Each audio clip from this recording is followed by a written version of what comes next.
Welcome to the Network Plus Prepcast, your dedicated audio companion for mastering every objective on the CompTIA Network Plus certification exam. This series is produced by baremetalcyber.com. Firewalls and access control lists serve as the gatekeepers of network traffic, controlling which packets are allowed to move between interfaces, devices, or zones. Their core purpose is to enforce security policy by examining the attributes of network traffic and determining whether it should be allowed or denied. These mechanisms are foundational to any layered defense strategy, playing a critical role not just at the perimeter of a network, but also within its internal segments. Firewalls and access control lists help organizations enforce least privilege, reduce exposure, and stop unauthorized communication before it reaches its destination. In this episode, we'll examine the purpose and structure of firewall rules and access control lists, known as ACLs, and how they function in network environments. We'll also explore the differences between stateful and stateless filtering, the organization of ACL rule sets, and how these configurations are managed and monitored. Whether applied to routers, switches, or dedicated firewall appliances, these controls are fundamental to exam objectives and real-world implementations alike. You'll need to understand the syntax, logic, directionality, and operational best practices to succeed, both in the test and in any network security role. A firewall rule is a line of configuration that matches specific characteristics of network traffic and applies an action, typically permit or deny. These characteristics can include source and destination, IP addresses, port numbers, and protocol types. Each rule is evaluated in the context of a policy applied to an interface or zone and often includes directionality, whether the traffic is inbound or outbound. When a packet enters the evaluation process, the firewall examines it against a list of rules in sequence, deciding whether to forward, block, or drop it entirely based on the match. There are two fundamental approaches to filtering traffic: stateful and stateless. Stateless filtering inspects each packet in isolation, evaluating it purely on its header values without regard for previous activity. This approach is fast and simple, but offers no awareness of ongoing connections. In contrast, stateful filtering tracks the context of sessions. For example, when a client initiates a connection to a server, a stateful firewall remembers that session and allows the return traffic even if there isn't an explicit rule for the server's response. This awareness makes stateful filtering more secure and flexible, especially in environments where dynamic communication is common. Access control lists are one of the most widely used methods for implementing traffic filtering, especially within routers and Layer 3 capable switches. An ACL is essentially a list of statements that define whether specific types of traffic should be permitted or denied. These statements can evaluate multiple traffic attributes, and when a packet is processed, the system checks the ACL line by line until it finds a match. ACLs are applied to specific interfaces and directions, either inbound before routing decisions are made, or outbound after routing has occurred. Their flexibility and speed make them suitable for many access control scenarios. Standard and extended ACLs offer different levels of granularity. A standard ACL filters only on the source IP address, making it useful for basic access control, where destination and service type are irrelevant. Extended ACLs offer far greater precision, allowing administrators to filter on source and destination IP addresses, Layer 4 ports, and specific protocols such as TCP, UDP, or ICMP. For situations requiring granular control, such as allowing specific web traffic or blocking certain applications, extended ACLs are the recommended choice. They allow much more selective policy enforcement and reduce the likelihood of over-permissive configurations. Understanding the directionality of ACLs is crucial to effective deployment. Inbound ACLs are applied to packets before they enter an interface, making them suitable for blocking traffic at the point of entry. Outbound ACLs evaluate traffic after routing decisions have been made, but before it leaves the interface. Misunderstanding directionality can result in unintended access, broken applications, or overblocking. Knowing where traffic is originating and which path it follows allows you to apply rules efficiently and reduce processing overhead by filtering traffic as early as possible. The order of operations within an ACL is critical because rules are evaluated sequentially from top to bottom. Once a packet matches a rule, that action is applied, and the remaining rules are ignored. If no match is found by the time the end of the list is reached, the implicit deny rule takes effect, and the packet is discarded.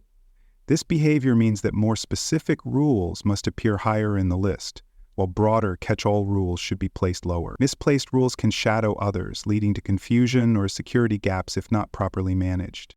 Best practices for rule management start with clear documentation. Each rule should be accompanied by a description of its purpose, scope, and justification. Without this, administrators risk making assumptions or deleting rules that serve an important function. Regular review of ACLs helps identify obsolete, redundant, or overly permissive entries. Minimizing permissiveness, such as replacing permit any rules with more specific allow lists, reduces the attack surface and strengthens the overall security posture. Logging and alerting provide insight into how ACLs are functioning and whether they are enforcing policy as intended. When enabled, logging can show which rules are being triggered, how often, and by what types of traffic.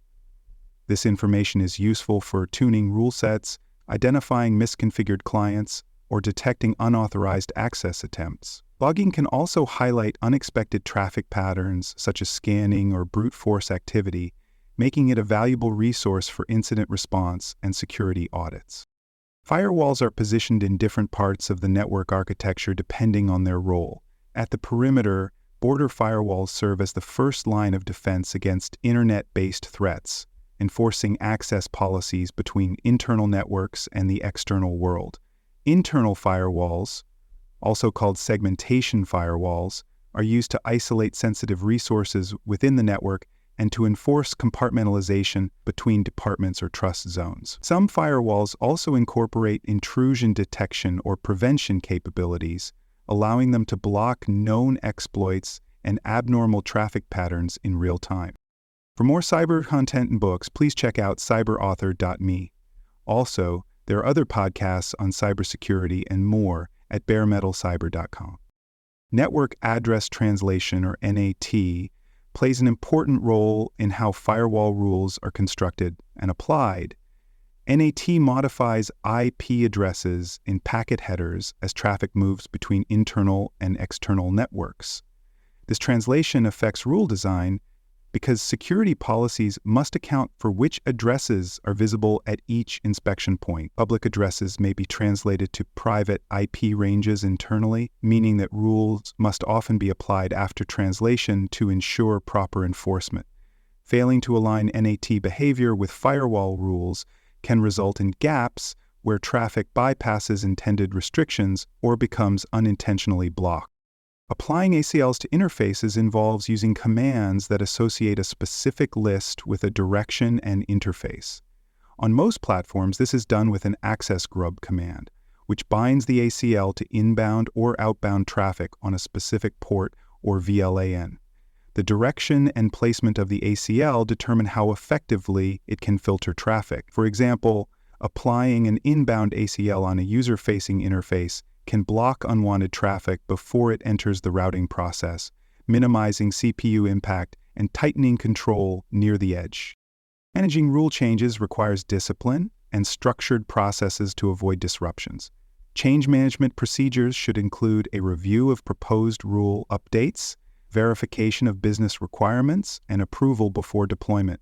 Once deployed, rules must be tested to ensure they produce the expected outcome without introducing connectivity issues.